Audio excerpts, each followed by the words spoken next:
Let's talk about UDL at AI Middle.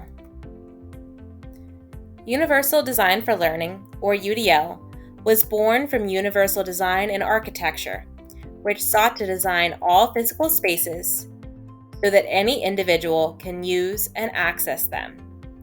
Consider the comic displayed on the right. In the comic, the man with the shovel has prioritized clearing the stairs.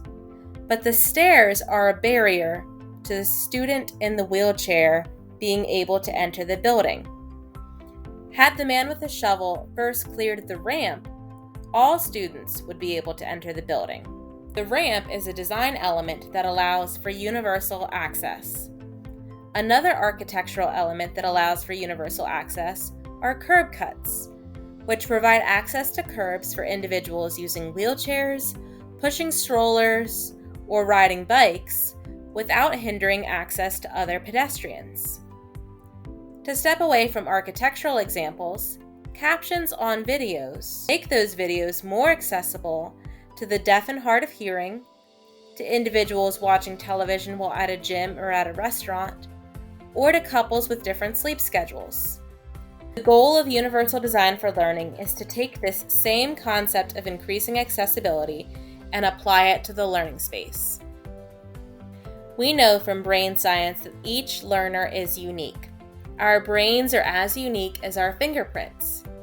Therefore, instruction needs to be flexible enough to meet this variability. The UDL framework encourages educators to identify barriers to learning in the design of the environment, not in the student. What is necessary for some students can benefit all. Another way to think about UDL is to consider the quote from inspirational speaker Alexander Den Herrera. When a flower doesn't bloom, you fix the environment in which it grows, not the flower.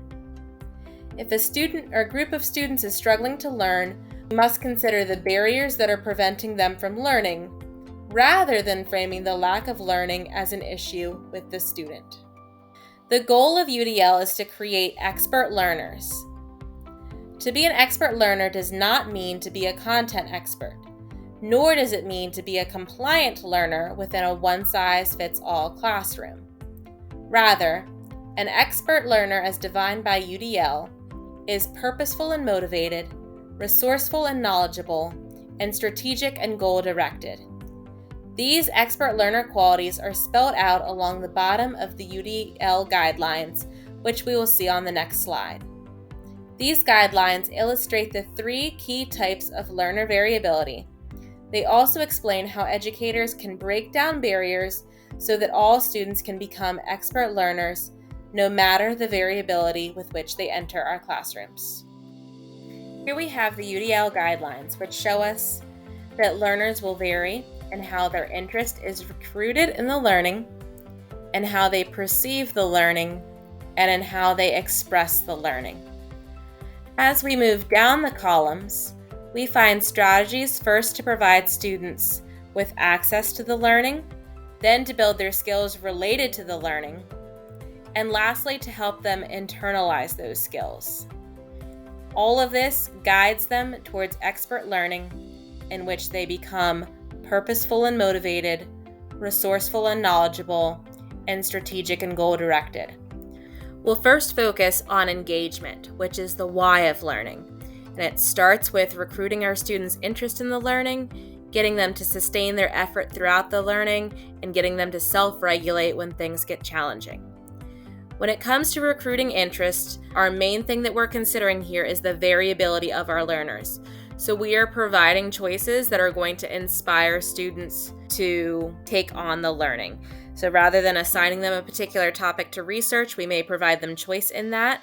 And we're also minimizing the threats and distractions in our classroom here so that students feel safe in engaging with the learning. We move up then to sustaining effort and persistence, where we're really emphasizing to students what the goals and the objectives of the learning are. We're providing different levels of scaffolding in the assignments and having students choose which level of scaffolding is most appropriate to them. And we are fostering a collaborative, communal classroom where we're constantly providing mastery-oriented feedback so students are able to see how they are progressing towards those goals and objectives. An important part of engagement is getting students to self-regulate when things become challenging or frustrating so that they don't disengage from the learning. So that includes promoting expectations and beliefs that are going to optimize their motivation. That includes teaching them coping skills and strategies, and that includes having them self-assess and reflect on how they are performing on those learning goals. We then move on to representation, which is the what of learning. And here we're focusing on how students are perceiving or gaining the information, how they're breaking down language and symbols, and how they're using additional comprehension strategies. So when it comes to perception, the main things we want to consider here are alternatives for auditory information and alternatives for visual information. So if we're providing students with auditory information in the form of a video or a podcast, we might include closed captions, or we might include the written transcript so that if they have any auditory processing issues, there is a visual that they can refer to. The reverse is true for visual information. If we have written instructions, we're going to want to provide those instructions out loud as well, or teach students how to use text-to-speech software. This next section, language and symbols, is all about teaching students how to decode the information in our classrooms. So that includes clarifying any difficult vocabulary, clarifying difficult symbols, syntax, and structures in our texts.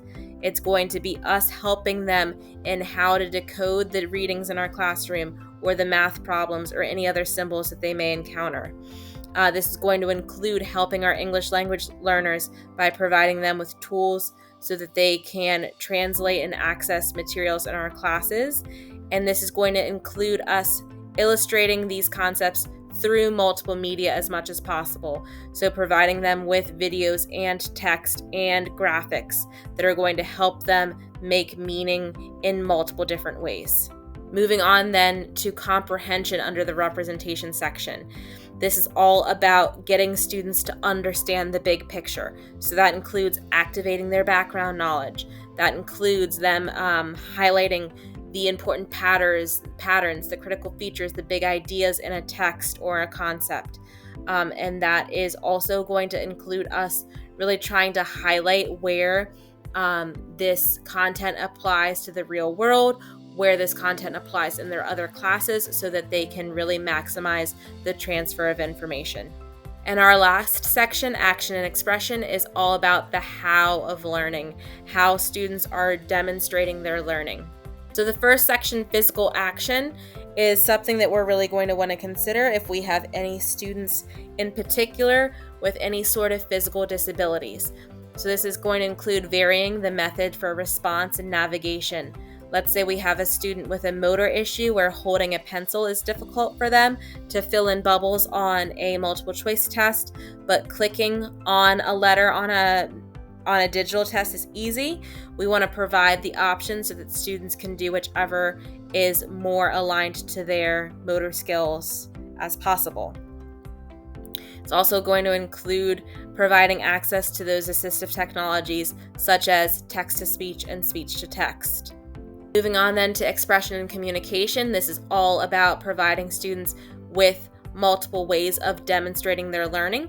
So some students might respond really well in written form but not in speech, and vice versa. So the more that we can provide them with options as to how they're going to show us that they learned the content, the better. Executive functions. This is all about teaching students how to set their own goals, how to plan and strategize for how they're going to complete an assignment or complete a project, helping them to stay organized, manage information, manage their resources, and then also help them with how to monitor their progress. So if they set a goal for themselves at the beginning of class, having them check in with their progress midway through class to see how they're doing, and then reflect at the end of class as to whether they achieved their goal or not, and what they can do differently next time to definitely achieve their goal. However, another key element of UDL is the concept firm goals, flexible means. That is to say, it is imperative that we have all students work towards the same firm goals and grade level standards. We simply need to provide them with flexibility as to how to achieve those goals. To help illustrate the point of firm goals but flexible means, consider paying taxes. Paying our taxes is a very firm goal. We all have to do it, and if we don't, there are very serious repercussions. But now consider all of the options that we have when filing our taxes. We can file any time between when we receive our W-2s and the deadline. Need more time? No worries. You can file an extension. We can file on paper or electronically. We can file ourselves because the IRS makes lots of resources available in countless languages. But we can also purchase software like TurboTax or hire an accountant. We have numerous options for how we want to pay our taxes or for how we want to receive our refund if we get one. With UDL, it is crucial that all students are working towards the same goal and that they are aware of what the goals are that they are working towards. These goals are written in student-friendly language and are phrased as an I can or we can statement. So how do we go about designing a UDL learning experience? First, we must start with a clear goal. When sharing any kind of learning material, ensure that the goal is presented so that all learners can perceive and understand it. Having a clear goal or purpose for your assignment or experience helps learners know that they need to achieve what they need to achieve and can help caregivers in remote settings as they provide support for learners. For example, instead of posting an activity with directions, include the purpose or goal of that assignment as well. Now, encourage flexible means to achieve that goal.